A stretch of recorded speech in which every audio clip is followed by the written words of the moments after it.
How to fix message could not be delivered on Discord. So if you want to fix message could not be delivered on your Discord, then first you need to make sure that you have a stable internet connection. After that, open up your Discord application.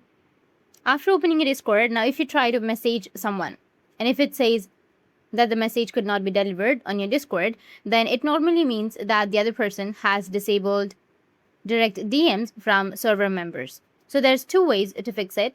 First, you can request to make this person a friend. You will have send friend request option, which will be on the top left of your screen. You can just simply tap on send friend request and then make them your friend. And if they accept it, then you can message them and it won't say message could not be delivered after that. And the second one is if you know the person, then you can tell them to go to their settings and then their profile, then go with content and social. After that, they need to go with their server settings option and they have to make sure to enable direct messages on their server settings, which is right here. And also make sure to enable the message request as well.